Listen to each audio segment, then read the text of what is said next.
and the management of R.C. Patel Institute for inviting me to give a talk on Bharatiya Kalaganana, that is Indian timekeeping secrets. Now recently we celebrated Makar Sankranti. Traditionally every year we celebrate Makar Sankranti with sharing some sweets or tilwood. Today I am going to share some really sweet knowledge with all of you. In the beginning only, at the outset only, I would like to show you some of the disclaimers. Firstly, this talk is about astronomy and mathematics only. This talk has no relation to astrology. There is difference between astronomy and astrology. Astronomy is Antariksha Vignan, whereas astrology is inferring something from that particular science, that is Bhavishya. This talk has nothing to do with Bhavishya. This talk is about scientific astronomy and mathematics only. Secondly, I have been told that there are many out of the state students learning in this institute, so I will be speaking in English as decided. You can go with mixed language also, Hindi, English, both. You can go with that. But It's a request. Okay, ठीक आहे. Hindi, English, Marathi पण चालेल. Okay. तर मग ह्या व्याख्यानामध्ये आपण हे शिकणार आहोत की व्हाय द इंडियन मिक्स सांगतो, काय प्रॉब्लेम नाही ना, सगळ्यांना समजेल म्हणजे की why Indian method of time keeping is interesting and beautiful vis-a-vis other methods of calendar systems. In the first half, I will be talking on the basis of different types of calendar systems in general, and in the second half, I will be talking on Bharatiya Kalaganana or Indian calendar system in particular.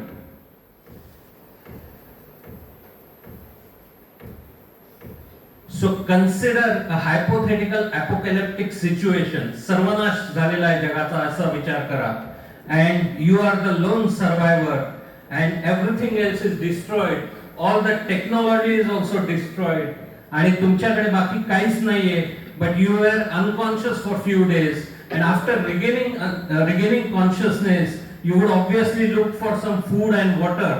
अन्न पाणी याची व्यवस्था केल्यानंतर पुढे काय? Next what will you do? How would you determine time? You would obviously look at the movements of the sun in the day and the movements of the moon and the stars in the night. And that is exactly how all the ancient timekeepers started with. They didn't have any wristwatch or wall clock. They all started with the clock was of the universe, and they all started with monitoring the universe per se. But amongst them, we Indians, I think, have utilized that clock of universe to the best of its ability.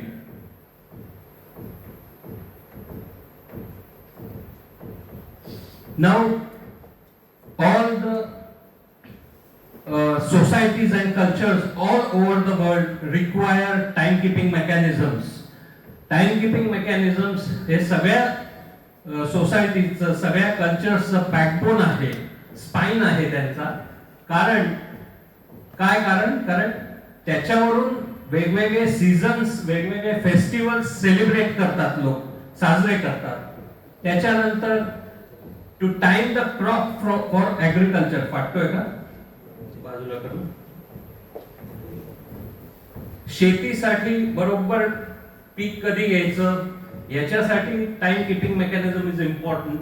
Thirdly for navigation also time keeping mechanism is important. Now when we are discussing time keeping mechanisms, the first question that usually comes to our mind is what is time? And that question has been daunting scientists from all over the world since quite beginning. In fact, Newton considered time to be absolute, but later Einstein came up with his theory of special and general relativity of time and the concept of time space dimensions, which literally destroyed Newtonian notions of time. Einstein ने पूर्ण बदलून टाकला टाइमच्या concept बद्दल आपल्याला. आणि पण I am not here going to talk about what is time. I am here to talk about how we can measure time. आपण वेळ कशी मोजू शकतो हे सांगण्यासाठी मी इथे आलेलो आहे. आणि हे आपल्याकडच्या जुन्या एन्शियंट ऍस्ट्रॉनॉमिकल टेक्स्टबुक्स लाईक सूर्य सिद्धांतामध्ये हे अगदी छान सांगितलेलं आहे. सूर्य सिद्धांतामध्ये सांगितलेलं आहे, प्राणादिही कथितो मूर्तः त्रुट्यादि अमूर्त संज्ञका. So time has been classified in two divisions. One is Murta time or measurable time, and second is Amurta time or the time which we cannot measure. Today I am going to discuss about Murta time. त्याच्याबद्दलच मी आता बोलणार आहे. And time measurements require really huge scales. म्हणजे तुम्ही जर विचार केला की पृथ्वीची उत्पत्ती कधी झाली, around 4.5 billion years ago the earth was created. Earlier apes, हे इथे दाखवलंय, they originated some 10 million years ago, and we as species Homo sapiens, we evolved recently, just 3 lakh years ago. And any calendrical system should accommodate such huge time scales, ideally. And in the ancient past, no calendrical system has paralleled this particular method of timekeeping or these particular dimensions or scales of timekeeping except the Indian one. And time scales in Indian texts such as सूर्य सिद्धांता आणि आर्यभटिया या दोघांमध्ये जे time scales mention केलेले आहे, they range from as low as त्रुटी which is 10 raised to 6 to 10 raised minus 6 to 10 raised to minus 7 seconds to as high as 4.3 billion. So that much time scale our Indian texts have mentioned in the past.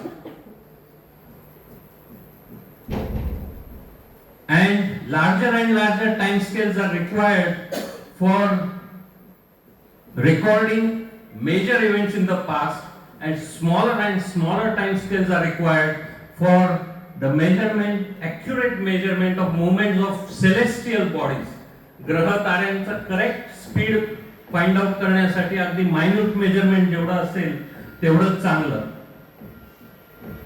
And this is the calendrical system which we follow, Western calendrical system.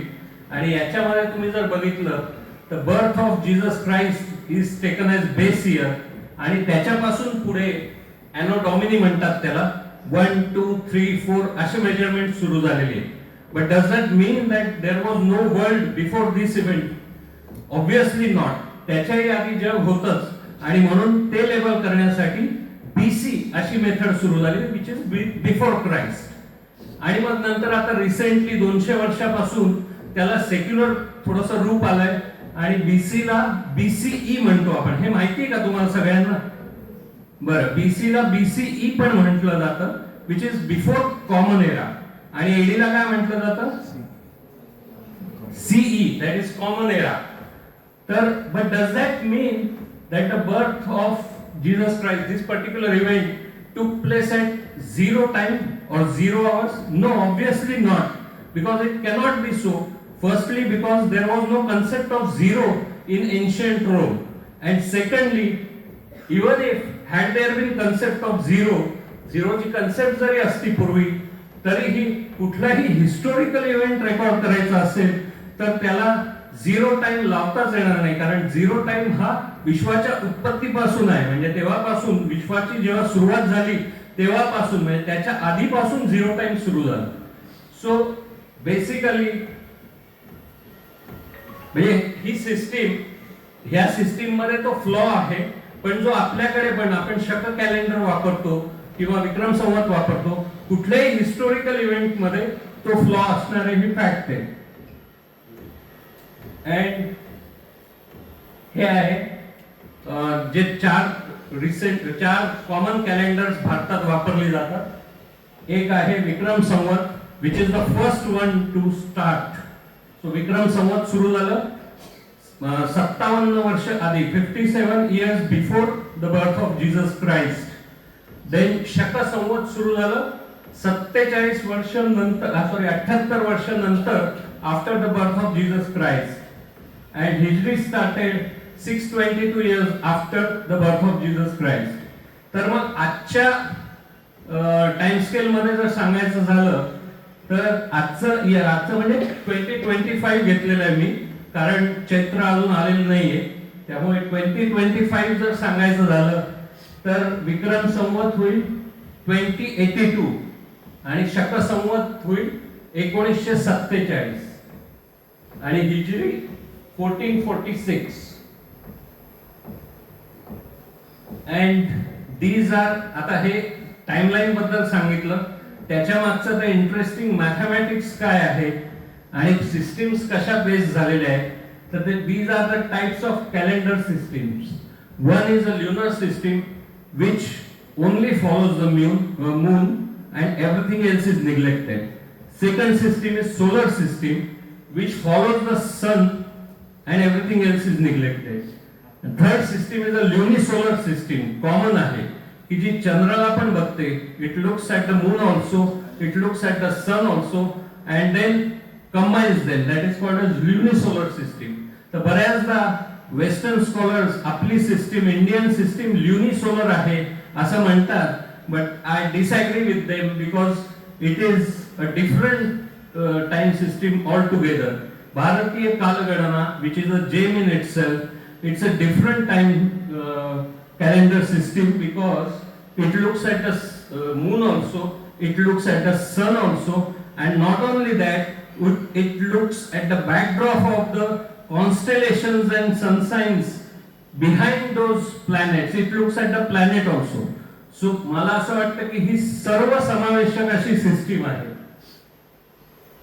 So असा विचार करताना असा विचार करा तुम्ही की आपण एखादं नाटक बघतो आहे, एखादा स्टेज प्ले चालू आहे आणि त्या स्टेज प्लेवर डिफरंट ऍक्टर्स आहे आणि अशी कल्पना करा की एक ऍक्टर समजा चंद्र आहे, एक ऍक्टर सूर्य आहे आणि बाकीचे ऍक्टर्स प्लॅनेट्स आहेत वेगवेगळे. आणि इतकंच नाही तर मागे सुंदर बॅकड्रॉप पण आहे जो स्टारी बॅकड्रॉप आहे, एकदम स्टार्स वगैरे आहेत तिथे. तर अशी कल्पना कॅलेंडर सिस्टीम्सचा अभ्यास करताना केली तर तुम्हाला समजेल की काही सिस्टीम फक्त चंद्राकडे बघणार, काही दुसऱ्या सिस्टीम फक्त सूर्याकडे बघतील, ल्युनिसोलर दोघांकडे बघणार आणि इंडियन मात्र सगळीकडे बघणार. इतकंच नाही तर जो मागचा बॅकड्रॉप आहे नक्षत्रांचा किंवा सायन्सचा त्याच्याकडे पण ते बघणार. तर याच्यातली आता पहिली सिस्टीम आपण अभ्यास करूया. तर ही आहे lunar system. So it is as if we are looking at the moon only. We are looking at the moon म्हणजे we are looking at the lunar phases basically. So the lunar month starts with a new moon, ज्याला आपल्याकडे प्रतिपदा म्हणतात आणि तेव्हापासून नवीन महिन्याची सुरुवात होते ल्युनर वर्षाची, चांद्र मासाची, वर्षाची नाही सॉरी महिन्याची, चांद्र मासाची. आणि प्रतिपदेपासून पुढच्या प्रतिपदेच्या आधीपर्यंत म्हणजे न्यू मून पासून नेक्स्ट न्यू मूनच्या आधीपर्यंत असा तो एक मंथ महिना धरला जातो.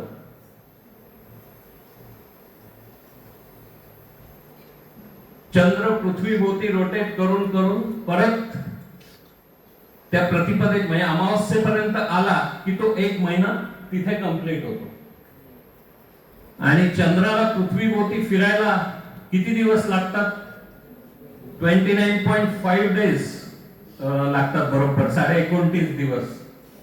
त्यामुळे ल्युनर महिना जो आहे, चांद्र महिना, तो 29.5 दिवसांचा असतो. आणि ल्युनर सिस्टीमचं मग आपलं पण प्रतिपदेपासून इंडियन याच्यात पण जे नॅशनल कॅलेंडर आहे आपलं, त्याच्यात वर्षाची सुरुवात प्रतिपदेपासून असते, प्रतिपदेपासून ते पुढच्या अमावस्येच्या आधीपर्यंत. तर मग ते ल्युनर आहे का? तर ल्युनर तर आहेच, पण it is not only lunar. मी जसं आधी सांगितलं त्याचे बाकीचे पण आस्पेक्ट, सोलरकडे पण बघतो, नक्षत्रांकडे पण बघतो वगैरे.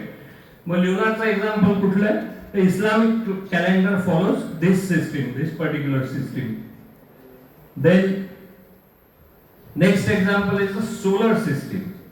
ज्याच्यात अशी कल्पना करा की ती सिस्टीम फक्त सूर्याकडे बघते आणि मग जसं चंद्राच्या कला तुम्हाला दिसल्या की सुरुवातीपासून म्हणजे प्रतिपदेपासून पौर्णिमा आणि मग अमावस्येच्या आधीपर्यंत सगळ्यांना कळतंय ना? मराठीत का इंग्लिश मध्ये सांगू? ठीक. तर त्याप्रमाणे सूर्याच्या कुठल्या कला आहे? Can we observe the phases of sun? तुम्हाला काय वाटतं? Anybody?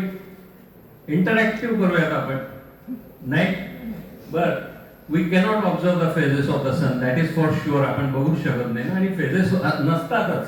But what we can observe is the days and night and the seasons and the direction of the rising of the sun. आता याच्यामध्ये तुम्ही म्हणाल की डायरेक्शन ऑफ द रायझिंग काय? The sun always rises in the east, isn't it? बरोबर आहे का? काय वाटतं सगळ्यांना? सूर्य फक्त पूर्वेलाच उगवतो? मग हा सांगा सांगा, चुकलं तरी चालेल, doesn't matter. Let us make it interactive. कोण सांगू शकतंय? एनीबडी? सो पश्चिमेला उगवतो हे. पश्चिमेला उगवत नाही, ही फॅक्ट आहे. पूर्वेला उगवतो हे बरोबर आहे, पण एक्झॅक्ट पूर्वेला उगवतो का वर्षातले 365 दिवस? नाही. मग तर मग काय होतं? हा, हलका ईशान्य आणि हलका आग्नेयला असतो. बरोबर. तर सूर्य जो आहे तो वर्षातले 2च दिवस फक्त एक्झॅक्ट पूर्वेला उगवतो. आता हा जो स्क्रीनशॉट आहे हा स्टेलॅरियमचा स्क्रीनशॉट आहे. तुम्ही कोणी ऍस्ट्रॉनॉमी मध्ये आहात का? कोणी ग्रहतारे वगैरे बघतात आकाशातले किंवा बघत होते पूर्वी? किंवा ऍप कुठलं स्टेलॅरियम स्काय वगैरे असं कुठलं कोणी बघतात? नोबडी. अरे एक्स्ट्रा करिक्युलर म्हणून काय, तर हे एक्स्ट्रा करिक्युलर आहे बरं का लेक्चर, याचा करिक्युलमशी काही संबंध नाही. पण एक्स्ट्रा करिक्युलर म्हणून काहीतरी छंद म्हणून करायला पाहिजे. तर the sun rises in the east, exactly in the east, only on 2 days. आणि ते 2 दिवस कुठले? तर 21 मार्च, करेक्ट. आणि त्याला म्हणतात वर्नल और स्प्रिंग इक्विनॉक्स, किंवा त्याला वसंत संपात म्हणतात मराठीमध्ये, कारण त्यानंतर वसंत ऋतू सुरू होतो, स्प्रिंग सुरू होतो 21 मार्च नंतर. So this is the first day की ज्याच्यात सूर्य एक्झॅक्ट ईस्टला आहे. आता तुम्ही हा स्क्रीनशॉट जर बघितला तर याच्यामध्ये तिथे सन दाखवलेला आहे, खाली ई लिहिलेलं आहे, मी तिथे बाण केलेला आहे कारण sun is rising exactly in the east. आणि याच्या उलट तारीख इकडे बाण केलेला आहे. ती तारीख जर बघितली तर ती 21 मार्च आहे.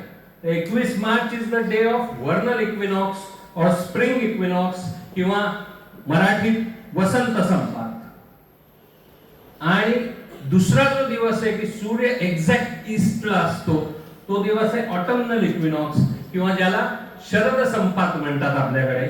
आणि तो दिवस असतो 21 सप्टेंबरला. आणि ऑटमनल इक्विनॉक्स किंवा शरद संपात का म्हणतात?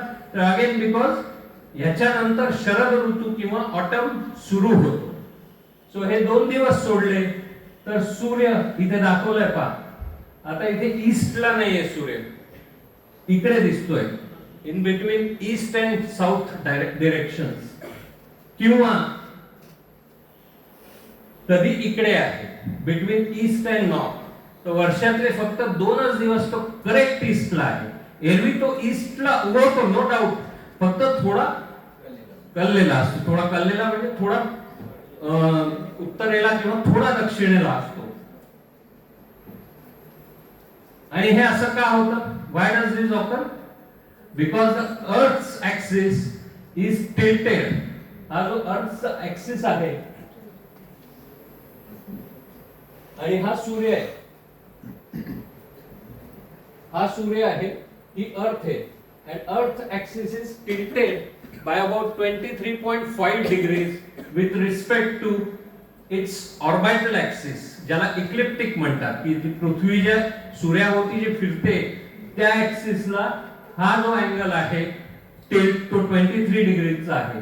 आणि याच्यामुळे होतं काय की पृथ्वीचं जे इक्वेटर आहे विषुववृत्त, which is same as celestial equator, सगळ्या पूर्ण खगोलाचं विषुववृत्त आणि पृथ्वीचं विषुववृत्त हे सेम आहे. It makes an angle of 23.5 degrees with the orbital plane, की पृथ्वी सूर्याभोवती फिरते या प्लेन मध्ये, पृथ्वी सूर्याभोवती फिरते या प्लेन मध्ये आणि पृथ्वी स्वतःभोवती फिरते या प्लेन मध्ये. म्हणजे ऍक्सिस तो आहे पण इक्वेटोरियल प्लेन ते आहे. त्यामुळे इथे जर बघितलं तर हा जो अँगल आहे बिटवीन सेलेस्टियल, टच स्क्रीन आहे ना हातला. अच्छा तिथे होत आहे. ओके ओके सॉरी असंही मूव हा. तर हे जे आहे सेलेस्टियल इक्वेटर आणि इक्लिप्टिक ज्याला म्हणतात याच्यामध्ये 23.5 डिग्रीचा किंवा 23.5 डिग्रीचा अँगल असतो आणि त्या याच्यामुळे सगळ्या या गोष्टी होतात. म्हणजे जे सीझन्स असतात आपल्याकडे, सगळे ऋतू जे आहेत ते याच्यामुळेच आहेत. आणि याच्यामुळेच फक्त 2च दिवस आणि रात्र करेक्ट 12-12 तासाची असते. एरवी वर्षातले सगळे दिवस एकतर दिवस जास्ती मोठा असतो किंवा रात्र जास्ती मोठी असते. आणि हे दाखवलेलं इकडे हे आहे मकर वृत्त और ट्रॉपिक ऑफ कॅप्रिकॉर्न, जे बरोबर ट्रॉपिक पासून अंदाजे 24 डिग्रीवर असतं. आणि 21 डिसेंबरला काय होतं की sun is exactly overhead the tropic of Capricorn, याच्या बरोबर डोक्यावर असतो सूर्य त्यावेळेला आणि त्याला म्हणतात विंटर सोल्स्टिस. आणि त्या दिवशी उत्तर गोलार्धात म्हणजे नॉर्दर्न हेमिस्फिअर मध्ये the night is longest and day is shortest, whereas it is exactly opposite in southern hemisphere. आता हे जे दाखवलंय हे दुसरा व्ह्यू आहे. हे तर माहिती आहे तुम्हाला, tropic of Cancer, tropic of Capricorn. The sun is at the tropic of Capricorn. It is exactly at the overhead, it is exactly overhead the tropic of Capricorn. आणि ह्यानंतर ह्या पॉइंट नंतर सूर्याचं उत्तरेकडे ट्रॉपिक ऑफ कॅन्सर कडे नॉर्थवर्डली movement सुरू होते, ज्याला आपल्याकडे उत्तरायण असं म्हणतात. So from winter solstice, so ही उत्तरायण झालं. फ्रॉम विंटर सोल्स्टिस म्हणजे साऊथ मोस्ट सूर्याची जी पोझिशन आहे तिथपासून नॉर्थ मोस्ट पोझिशन कडे जो सूर्य जातो त्याला आपल्याकडे उत्तरायण असं म्हणतात. आणि असं करत करत पृथ्वी जेव्हा फिरत 21 जून पर्यंत येते सूर्याभोवती फिरत, त्यावेळेला हे जे आहे हे ट्रॉपिक ऑफ कॅन्सर आहे, कर्कवृत्त म्हणतात त्याला. तर on 21st of June sun is exactly overhead the tropic of cancer आणि त्याला म्हणतात समर सोल्स्टिस. आणि त्या दिवशी काय असतं, उत्तर गोलार्धात, India being in northern hemisphere, आपल्याकडे दिवस हा सगळ्यात म्हणजे 21 जूनचा दिवस सगळ्यात जास्त मोठा असतो. याच्या उलट नाईट इज शॉर्टेस्ट त्या दिवशी. आणि सदर्न हेमिस्फिअर मध्ये याच्या विरुद्ध स्थिती असते. आणि मग परत सूर्य इथे ट्रॉपिक ऑफ कॅन्सरला आहे, याच्या वरती जात नाही आणि याच्या खालती जात नाही. एक गोष्ट लक्षात ठेवा, या रेंज मध्ये सूर्य उत्तर आणि दक्षिण फिरत राहतो आणि त्यामुळे याच्या वरती जात नाही. त्यामुळे ह्या पॉइंट पासून तो परत मग खाली यायला सुरुवात होते आणि त्याला म्हणतात दक्षिणायन, साऊथवर्डली मुवमेंट ऑफ द सन. तर ही जी मुवमेंट आहे उत्तरायण आणि दक्षिणायन, हे वर्षाचे 12 महिने आलटून पालटून सुरू असते. हे दक्षिणायन. तिकडे जर बघितलं तर नॉर्थ पासून, एक्स्ट्रीम नॉर्थ पासून सनची मुवमेंट सुरू झाली टुवर्ड्स साऊथ आणि एक्स्ट्रीम साऊथला जाते आणि मग ती मुवमेंट थांबते. आता एक्झाम्पल ऑफ सोलर कॅलेंडर कुठलं आहे, प्युअरली सोलर कॅलेंडर, तर आपण जे वापरतो जे western calendar, that is called as Gregorian calendar, and that is an example of a solar calendar in which the dates are pegged or tied to those points, equinoxes आणि solstices जे मी सांगितले तुम्हाला, 21 मार्च, 21 जून, 21 September आणि 21 December, correct त्या तारखेला या calendar मध्ये त्या डेट्स टाय केलेल्या असतात किंवा सिंक्रोनाइज केलेल्या असतात. आणि ग्रेगोरियन कॅलेंडरची हिस्ट्री जेव्हा तुम्ही बघाल तेव्हा तुम्हाला असं कळेल की इट इज ऍक्च्युअली मॉडिफाईड और रिफॉर्म ज्युलियन कॅलेंडर, की जे जुलियस सीझरच्या काळामध्ये 46 BC किंवा BCE मध्ये सुरू झालं होतं आणि इट वॉज मॉडिफाईड और reform in 1582 in the period of the then pope Gregory the 13th यांच्या काळामध्ये त्याला रिफॉर्म केलं गेलं. आणि हे का रिफॉर्मेशनची वेळ आली? कारण सूर्य पृथ्वी सूर्याभोवती फिरते, तर एक सोलर इयरला 365.25 डेज लागतात, 365 डेज आणि क्वार्टर डे, अशी त्या काळी धारणा होती जुलियस सीझरच्या काळी. आणि त्यामुळे त्यांनी काय केलं की 1/4 डे किंवा 0.25 डे दरवर्षी एक्स्ट्रा लागतोय, तर 4 वर्षात 1 दिवस एक्स्ट्रा लागतोय. आणि म्हणून the concept of leap year actually started with Julian calendar, की 4 वर्षातून 1 दिवस ऍड करायचा, ही कन्सेप्ट तेव्हापासून सुरू झालेली. आणि हे करताना त्यांची एक चूक झालेली होती, पण ती त्यावेळेला त्यांच्या लक्षात आली नाही की ऍक्च्युअल सोलर इयर जे आहे it is not 365.25 days, but it is actually 365.2422 days. तर या दोघांमधला जो डिफरन्स काढला तर तो येतो 0.078 डेज पर इयर, एवढा मायन्यूट आहे. म्हणजे इनफॅक्ट मिनिट्स मध्येच येतो, 11 मिनिटं येतो तो सुमारे. So Gregorian calendar was drifting by 11 minutes every year. पण तो 11 मिनिटाचाच फरक असल्यामुळे त्यावेळेला ते त्यांच्या लक्षात नाही आलं. Everything was going on fine. नंतर पुढे रोम ख्रिश्चनाइज झालं आणि तरी पण everything was going on fine. Christian जे सण होते त्यांचे festivals, they were superimpose on this Julian calendar. आणि तरी पण त्यावेळेला काही कोणाच्या लक्षात आलं नाही, कारण द डिफरन्स वॉज मायन्यूट. पण बाय द टाइम ऑफ 1582 येईपर्यंत ईस्टर जो सण असतो ख्रिश्चनांमध्ये, it got drifted by around 12 or 13 days as compared to the Easter which was falling on in Julian period. So Julian period चा Easter आणि 1582 चा Easter याच्यामध्ये सुमारे 12 ते 13 दिवसाचा फरक पडला होता. आणि म्हणून पोप ग्रेगरी द 13th नी मॅथमॅटिशियन्सना काही एम्प्लॉय केलं आणि मग त्यांनी रिफॉर्मेशन्स जे केले त्याला ग्रेगोरियन रिफॉर्म्स म्हणतात. आणि म्हणून त्या कॅलेंडरला, वेस्टर्न कॅलेंडरला आपण ग्रेगोरियन कॅलेंडर असं संबोधतो. आणि त्या रिफॉर्म्स मध्ये काय केलं तर त्या वर्षी चक्क त्यांनी 10 दिवस उडवून टाकले. They just deleted 10 days. म्हणजे इथे जर बघितलं तर 4th of October नंतरची जी डेट आहे ती 15th of October आहे. म्हणजे एखाद्या मुलाचा जन्म जर 4 ऑक्टोबरला झाला असेल आणि दुसऱ्या मुलाचा जन्म जर 5 ऑक्टोबरला झाला, जर दुसऱ्या दिवशी झाला त्याच्या, तर ती तारीख 5 ऑक्टोबर न म्हणता ती कंपल्सरी 15 ऑक्टोबर म्हणावी लागणार होती. हा पहिला रिफॉर्म केला. आणि दुसरा जो रिफॉर्म केला तो लीप इयरची डेफिनेशन जी आहे ती थोडीशी मॉडिफाय केली. आता मी याच्या डिटेल्स मध्ये जात नाही मॅथमॅटिक्स मध्ये, पण मी एवढंच सांगेन की त्यांनी चांगलं काम केलेलं आहे.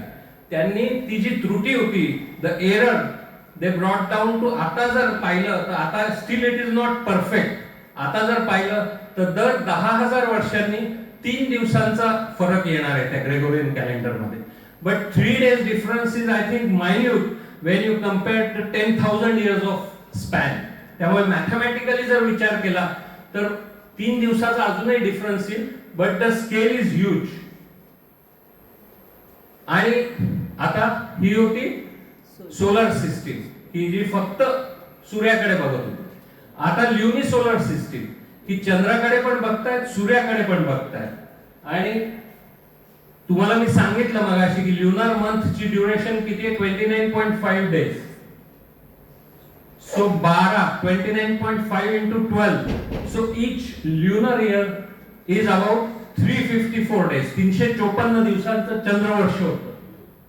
आणि सूर्यवर्ष आहे 365.2422 डेज. त्यामुळे ह्याच्यामध्ये 11 दिवसाचा डिफरन्स येतो. चंद्रवर्ष तर lunar year and a solar year. Solar year is bigger than lunar year by around 11 days. आणि मग हे 11 दिवस कुठेतरी ऍडजस्ट करायला पाहिजे. तर त्यावेळेच्या प्रत्येकच कंट्रीमध्ये एक इंटर कॅलरी मंथ ऍड करण्याची प्रथा होती की 2 ते 3 वर्षानंतर एक इंटर कॅलरी मंथ ऍड करायचा. आणि आपल्याकडे तशीच प्रथा होती. त्याला काय म्हणतो आपण, कुणाला माहिती का? अधिक मास. Excellent excellent. सो त्याला अधिक मास म्हणतात की दर 2 ते 3 वर्षानंतर साधारणतः एक मंथ, चांद्र महिना त्याच्यामध्ये ऍड करायचा. त्याला अधिक मास म्हणजे अधिक महिन्याचं हे गणित पण तुम्हाला कळालं तर गंमती. आणि एक्झाम्पल्स कुठले ल्युनी सोलरची. मग आता अधिक मास पण आहे आपल्याकडे. म्हणजे इंडियन सिस्टीम ल्युनी सोलर आहे का, तर इंडियन सिस्टीम ल्युनी सोलर आहे, no doubt. But it is again not only lunisolar. Sole lunisolar नाहीये. मी मगाशीच सांगितलं की आपण चंद्राकडे बघतो, आपण सूर्याकडे बघतो आणि नक्षत्रांकडे बघतो. So however the western scholars classified our system as lunisolar, but I think it is much more than that, and it is really a gem in fact. Then other systems of lunisolar calendars are Hebrew calendar is a lunisolar calendar, and ancient Roman pagan calendar was a lunisolar calendar. So in fact पुन्हा आपण Roman कॅलेंडरच्या history मध्ये जर गेलो तर आपल्याला असं लक्षात येतं की त्याची जी जुलियन कॅलेंडरची जी सुरुवात आहे ती त्याची मुळं जी आहे ती एन्शियंट रोमन पेगन कॅलेंडर्स मध्ये आहे. आणि जुलियस सीझरने ते सगळं सोलर केलं. फक्त हे जे महिने होते, पहिले 4 जे महिने आहेत, मार्शियस, एप्रिलिस, मायस अँड ल्युनियस किंवा जुनियस, हे महिने हे रोमन देवी देवतांचे महिने होते, त्यांना डेडिकेट केलेले महिने होते. आणि नंतरचे जे 6 महिने होते ते क्विंटिलिस, म्हणजे आपल्याकडे पंच जसं असतं तसं, सेक्स्टिलिस 6 म्हणजे 6 मंथ, सप्टेंबर सप्त जसं असतं आपल्याकडे, ऑक्टोबर 8, नोव्हेंबर, डिसेंबर, हे पुढचे जे 6 महिने आहेत ते those were named according to the number of the month serially जे येतात. म्हणजे त्यांचा महिना त्या काळी मार्च पासून सुरू होत असे. त्यामुळे मार्शियस पासून सुरुवात होऊन फक्त 10च महिने होते सुरुवातीला. आणि नंतर 2 महिने हे किंग न्यूमाच्या काळात ऍड केले, जानेवारी आणि फेब्रुवारी असं म्हणतात. आणि अशा प्रकारे 12 महिन्याचं कॅलेंडर झालं त्याचं. सर, पण आपण आता हे बघत होतो ल्युनियर सिस्टीम मून ओरिएंटेड आणि सन ओरिएंटेड. भारतामध्ये जो उत्तर हिंदुस्थान आहे तिकडे पौर्णिमांत महिना करेक्ट करेक्ट. आणि दक्षिण आपल्याकडे सिस्टीम, आपल्याकडे रिजनल व्हेरिएशन्स आधीपासूनच खूप आहेत. म्हणजे तुम्ही जसं म्हटले Amanta system, what he saying is Amanta system, की अमावस्या टू अमावस्या किंवा म्हणजे प्रतिपदेपासून आपला दिवस सुरू होतो. सो प्रतिपदा टू अमावस्या इज 1 मंथ. तसं एक पौर्णिमांत सिस्टीम पण आहे की पौर्णिमेपासूनचा पुढचा दिवस ते पुढची पौर्णिमा हा 1 महिना. अशा 2 सिस्टीम्स ऑलरेडी आपल्याकडे आहेत. त्यामुळे आपल्याकडे हे रिजनल व्हेरिएशन्स आहेतच, पण शेवटी बेसिक तेच येतं की त्याच्यात काही बदलत नाही. आणि जे आपलं इंडियन नॅशनल कॅलेंडर आहे, रिफॉर्म्स जे आपले इंडियन नॅशनल कॅलेंडर कमिटीने पण जे केलेलं आहे, त्यांनी अमांत सिस्टीमच मानलेली की प्रतिपदेपासून. आणि मेजॉरिटी जर बघितली तुम्ही तर प्रतिपदेपासूनच नववर्षाची सुरुवात आपण मानतो.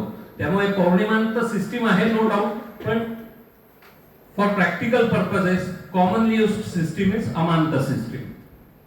सो आता कमिंग टू इंडियन सिस्टीम, मी आधीच सांगितलं तुम्हाला की आपण सगळ्या ऍक्टर्स कडे बघतो. We look at the sun also, the moon also, all the planets also, and not only that we look at the backdrop also. किती ब्युटिफुल तो बॅकड्रॉप आहे हे पण आपण बघतो. आणि त्यासाठी काय केलेलं आहे आपण वर्ष पूर्ण एक 360 डिग्रीचा सर्कल मानतो आणि त्या वर्षाच्या भोवती the stars or constellations which are surrounding this circle of 1 year, we use those stars and constellations. So lunar constellations आपण 27 मानतो and sun constellations किंवा ज्याला sun signs असं पण म्हणतात ते आपण 12 मानतो. मग तुम्हाला असं विचार येईल हे सगळे कॉन्स्टेलेशन्स आहेत बरं का, ते ल्युनर कॉन्स्टेलेशन्स आहेत जे लाल याच्यात आहे. तुम्हाला दिसतंय का हे इकडचा, नाही तर लाईट थोडा बंद केला तर चांगलं दिसेल किंवा ठीक आहे. बेसिकली प्रॅक्टिकली ते लाल जे आहेत ते थोडा बंद केला तर चमकणार नाही. नाही तो हा.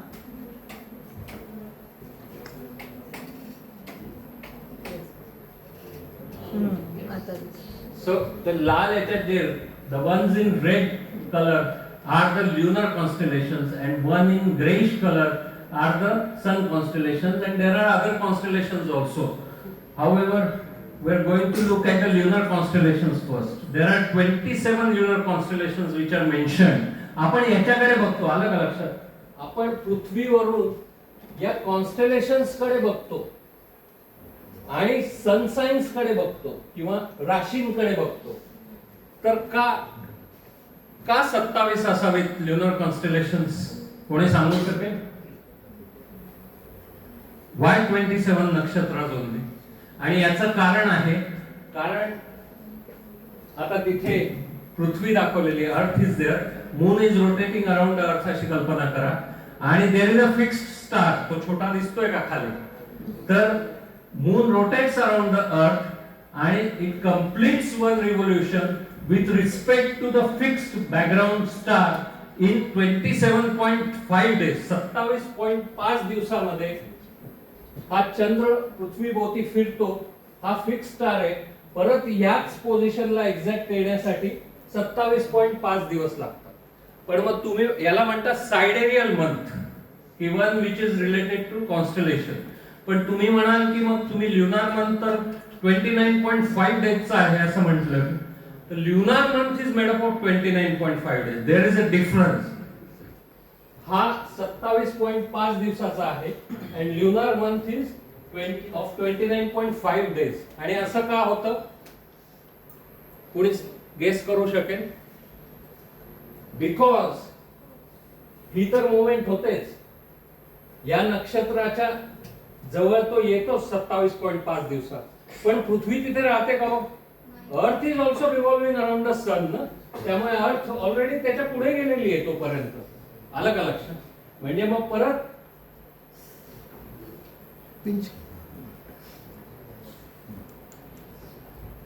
परत चंद्राला या अर्थच्या पोझिशन पर्यंत येईपर्यंत पुढचे जे काय 2 दिवस लागतात साधारण.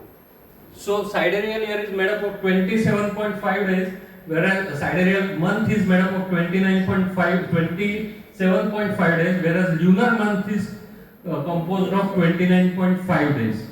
त्यामुळे नक्षत्र जे आहे त्याच्याशी रिलेटेड जी मुवमेंट आहे ती 27.5 दिवसांची आहे, आणि म्हणून आपल्याकडे नक्षत्र 27 दिवसांचं असतं, म्हणजे 27 नक्षत्र असतात, सॉरी. आणि राशी का बरं 12 असतात? कारण राशी, प्रत्येक राशीमध्ये सूर्य एक महिना थांबतो बरोबर. म्हणजे अशी कल्पना करा, हे सगळं काल्पनिक आहे बरं का. म्हणजे पूर्वजांची जे काय आपल्या भारतीय जे लोक होते पूर्वीचे, त्यांनी इमॅजिन करून आकाशाचे सेक्टर्स पाडलेले की ल्युनर सेक्टर 27 कॉम्पोनंट्सचा बनलेला आहे, whereas solar sector is made up of 12 components only. ते कसं केलं असेल त्यांनी? मी जे तुम्हाला पहिल्यांदा उदाहरण दिलं की अपोकॅलिप्टिक सिच्युएशन आहे आणि काहीच नाहीये, आणि तुम्ही फक्त movements of star, moon and sun बघताय, प्लॅनेट्स बघताय, त्यावेळेला त्यांनी हे नोट केलं असेल की चंद्राला पूर्ण एक रिव्होल्यूशन करायला with respect to the constellation it takes around 27.5 दिवस. आणि सूर्याला प्रत्येक कॉन्स्टेलेशन मध्ये सूर्य राशीमध्ये एक महिना लागतोय. आणि असं करत करत सूर्याला पूर्ण सर्कल पूर्ण करायला साधारणतः 1 वर्ष लागते, 365 दिवस लागतात असं त्यांनी नोट केलं असेल. आणि त्यामुळे राशी 12 डिव्हिजन म्हणजे बेसिकली 365 नाही, पूर्वीच्या लोकांनी ते 360 डिग्रीचंच मानलं होतं. डिग्रीज आणि दिवस याच्यामध्ये फरक आहे. आणि त्यामुळे राशी ज्या आहेत त्या 12 झाल्या. आणि ल्युनर राशी जर सन कॉन्स्टेलेशन्स किंवा सन साइन्स ज्याला म्हणतात, वेअरएज ल्युनर कॉन्स्टेलेशन्सला नक्षत्र म्हणतात, ते 27 झाले. आणि ही राशींची नावं आहेत, याचा नंबर पण इम्पॉर्टंट असतो आपल्याकडे. आणि मेष पासून सुरुवात होते आणि मीन पर्यंत आहे. आणि ते त्याचे वेस्टर्न नेम्स आहे, वेस्टर्न काउंटर पार्ट्स. आणि मग तिथी काय? अगेन सेम, तिथी म्हणजे एक दिवस नाहीये, तिथी ही 12 डिग्रीची आहे. म्हणजे इट इज जॉमेट्रिक कन्सेप्ट की 12 डिग्रीची एक तिथी, अशा 30 तिथ्या मिळून 360 डिग्रीज कंप्लीट होतं. त्यामुळे 30 तिथींचा एक महिना कंप्लीट होतो. 30 तिथींचा 360 डिग्रीचा सर्कल कंप्लीट होतो. So here the circle is of 1 month आणि ते कंप्लीट व्हायला 360 डिग्रीजला 30 दिवस लागतात, 12 तिथ्या म्हणून असतात. सर हा, आता जी आपल्याकडे इंग्लिश तारीख आहे हो. ती सूर्योदयापासून सुरू होऊन दुसऱ्या दिवशीच्या सूर्योदयापर्यंत असते, ती एक तारीख. ती मिडनाईट पासून सुरू होते इंग्लिश. तेच चुकत असेल. हा. पण भारतीय तारीख म्हणजे तिथी. हो. पण भारतीय तारीख जी असते, समजा एका इंग्लिश तारीख 12 तारीख आहे समजा, असं आपण कन्सिडर करू, तर सकाळी 9 वाजेपर्यंत प्रतिपदा सांगितलेली असते आणि तिथून पुढे दुसरा दिवस म्हणजे द्वितीया सांगितलेली असते. तर हे जे आहे की तिथी क्षय आणि तिथी वृद्धी जी होते, एका दिवशी 2 तिथी येत आहेत, तर याचा अँगल्सशी काही संबंध आहे का? डेफिनेटली, कारण आपण बेसिकली ते अँगल्सच मोजतोय ना. गोया तिथी नाही.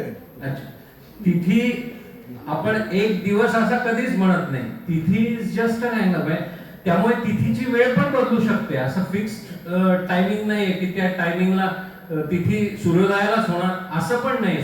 ती तिथी कधी पण असू शकते. आणि डिपेंडिंग ऑन युनिसोलर ऍडजस्टमेंट त्या तिथेही बदलत असतात. तर मग 30 दिवस कसं पूर्ण होणार? डिग्रीज आहे ना, ते दिवस नाहीये. तुम्ही हे करा, 12 डिग्रीज आहे multiply by 30, so it is 360 degree. आलं का? क्वेश्चन आन्सर्स नंतर घेऊया का? आपण करूया. आपण काय करू, complete the lecture and then you can. मग त्याच्यानंतर आपण आणि 15 तिथीचं जे 15 तिथीचा एक पक्ष होतो की कृष्ण पक्ष आहे किंवा मध्य पक्ष आहे, तो 15 तिथींचा बनलेला असतो. आणि जर इंडियन ऍस्ट्रॉनॉमीची सुरुवात बघितली तर अगदी सुरुवातीपासून ऋग्वेदापासून आपल्याकडे ल्युनिसोलर ऍडजस्टमेंटचे काही ट्रेसेस आपल्याला बघायला मिळतात.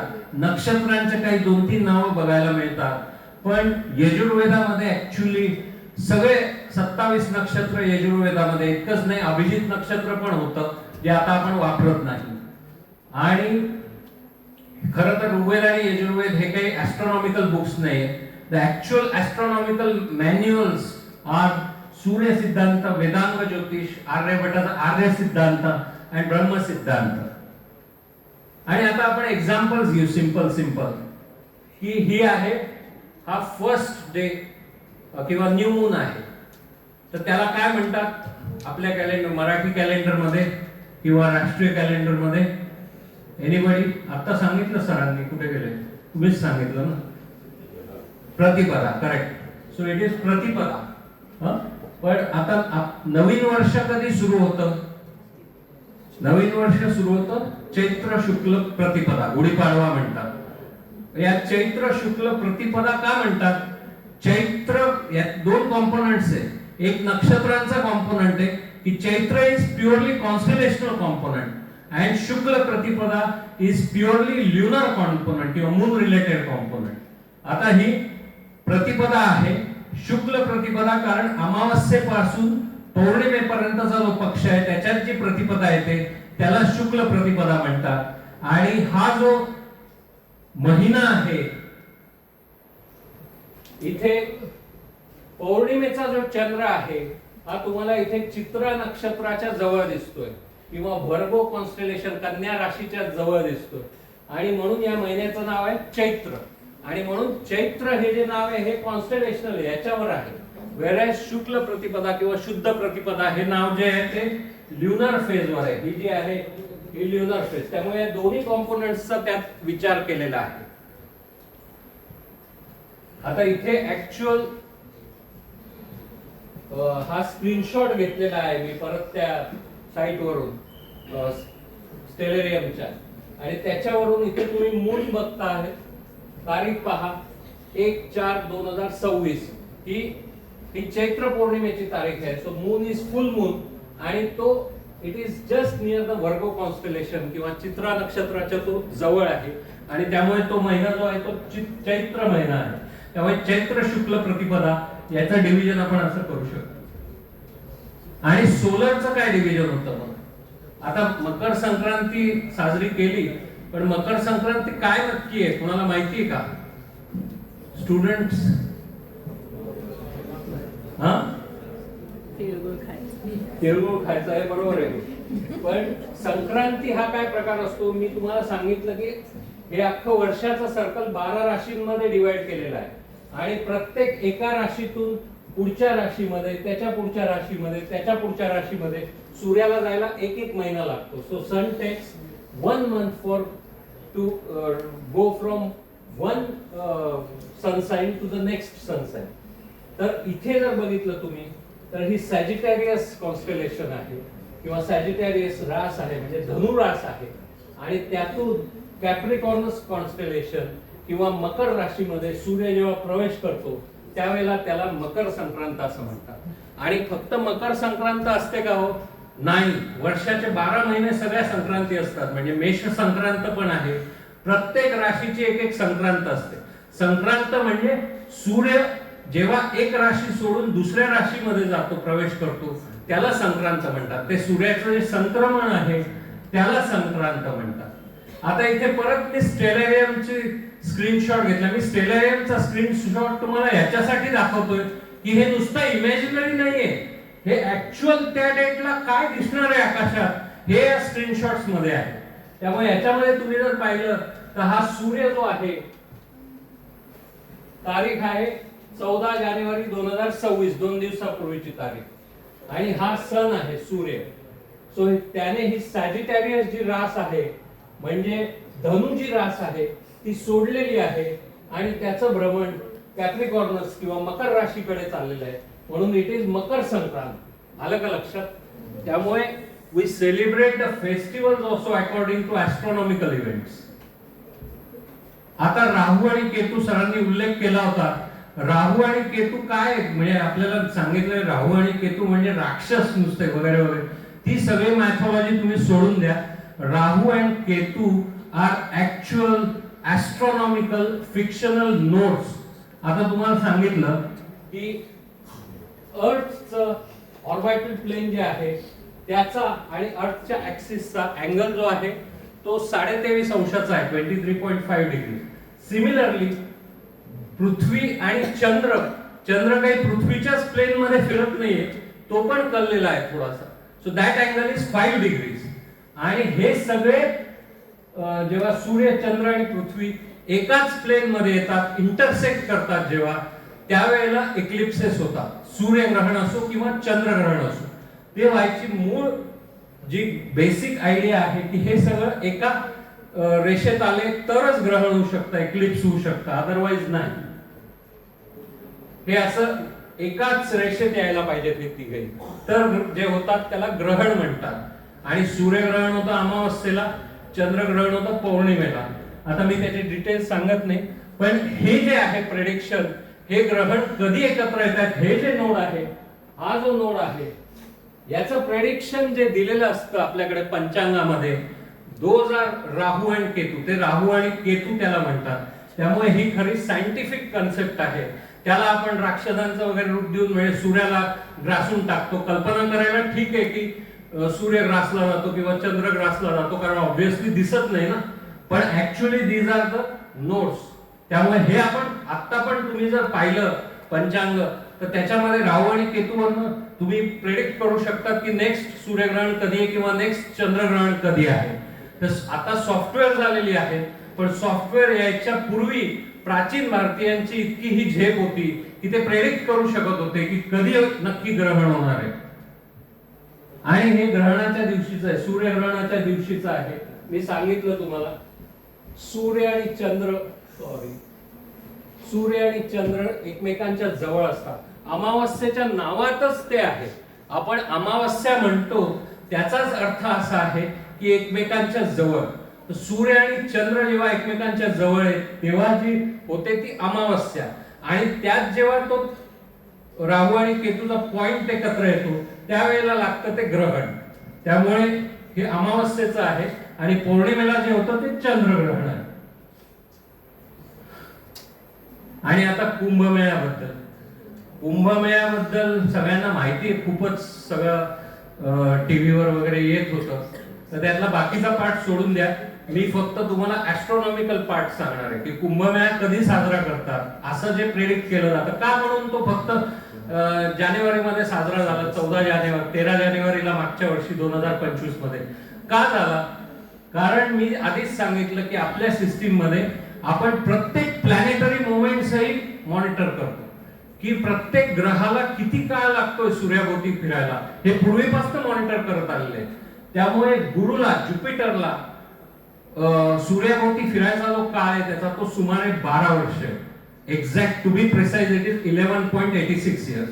त्यामुळे दर 12 वर्षांनी कुंभमेळा हा भरवला जातो. मात्र कुंभमेळ्याच्या तारखा या वेगवेगळ्या ठिकाणी वेगवेगळ्या असतात. म्हणजे प्रयागराजला झाला तो वेगळा, नाशिकची तारीख वेगळी आणखीन, किंवा वर्ष पण वेगळं, परत उज्जैनचं वेगळं, असं वेगवेगळं असतं. आणि याचं कारण का? आता हे प्रयागराजच्या कुंभमेळ्याच्या वेळेची स्टेलरियम सॉफ्टवेअरची स्थिती आहे. तुम्ही जर बघितलं तर ज्युपिटर किंवा गुरु हा जेव्हा वृषभ राशीत येतो किंवा टॉरस ज्याला म्हणतात त्या कॉन्स्टेलेशन मध्ये येतो त्यावेळेला प्रत्येक वेळेला प्रयागराजचा कुंभमेळा साजरा केला जातो. आणि मी सांगितलं की ज्युपिटरला सूर्याभोवती फिरायला इट टेक्स अराउंड 11.86 किंवा 12 वर्ष अंदाजे. तर दर 12 वर्षांनी हीच पोझिशन तुम्हाला दिसेल. तुम्ही जर स्टेलरियम सॉफ्टवेअर जर उघडून पाहिलं तर की Jupiter is actually near that constellation, taurus constellation, आणि दर 12 वर्षांनी प्रयागराजला कुंभमेळा भरवला जाईल. त्यामुळे हे जे आहे त्यातल्या बाकीच्या कथा, अमृतकुंभ वगैरे हे आपण सोडून दिलं, पण सायंटिफिक दृष्टीने जर विचार केला तर हे त्याच्या मागचं रिझन आहे. आणि वीकडे सिक्वेन्सेस आता तुम्हाला आहे का? सोडू मी हे, कंटाळा आला असेल तर नाही, उगाच आणखीन 10-15 मिनिटं जातील त्या सांगू. बरं, वीकडे सिक्वेन्सेस जे आहे तो पण आपण कसा डिराईव्ह केलेला आहे हे जेव्हा आपण बघतो तेव्हा मी तुम्हाला सांगितलं की प्रत्येक ग्रहाची त्याच्या मागे आपण गती मोजतो की ऑर्बिटल पिरियड काय आहे त्याच्या मागचा. जशी शनी किंवा आपलं शनीला काय म्हणतात इंग्लिश मध्ये, सॅटर्नची जी आहे, सॅटर्नला 29 वर्ष लागतात. आता इथे दाखवलेलं आहे मी. बेसिकली शनी, मग गुरु, मग मंगळ, रवी, शुक्र, बुध आणि सोम, म्हणजे सॅटर्न, ज्युपिटर, मार्स, देन सन, व्हेनस, देन मर्क्युरी आणि चंद्र किंवा मून, हे डिसेंडिंग ऑर्डर्स मध्ये, म्हणजे याला 29 वर्ष लागतात. शनीला 29 वर्ष लागतात, ज्युपिटरला मी सांगितलं 11.86 वर्ष लागतात, मंगळाला सुमारे 2 वर्ष लागतात, त्यानंतर रवीला म्हणजे बेसिकली पृथ्वीला सूर्याभोवती फिरायला 1 वर्ष लागतं, त्यानंतर शुक्राला 0.6 वर्ष लागतात, बुधाला 0.24 वर्ष लागतात, आणि सगळ्यात कमी चंद्राला पृथ्वीभोवती फिरायला मी सांगितलं ऑलरेडी ते ल्युनर इयर. तर हे जर आपण सगळे डिसेंडिंग ऑर्डरने मांडले, हे याच ऑर्डर मध्ये की शनीला सगळ्यात जास्ती वर्ष लागतात, त्यामुळे शनी पूर्ण 29 वर्षांनी पुन्हा त्या कॉन्स्टलेशन मध्ये येतो.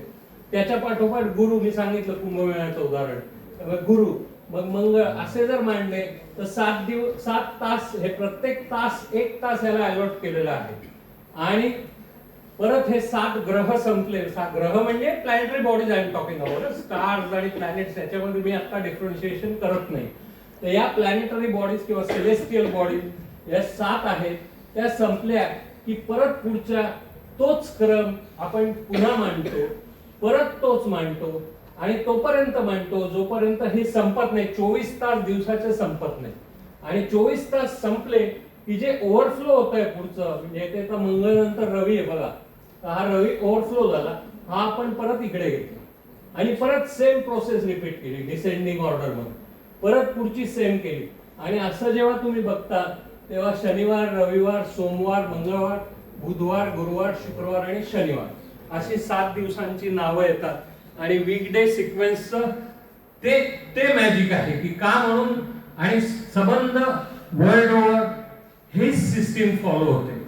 त्यामुळे ती कुणी कोणाकडनं घेतलेली आहे याच्या खोलात मी आता जात नाही, पण ही सिस्टीम जी आहे आपल्याकडे अतिप्राचीन आहे. प्राचीन काळापासून मी सांगितलं शनीचं पण, त्यातली अंधश्रद्धा तुम्ही बाजूला सोडा, ते बघू नका, पण 7.5 म्हणतो आपण.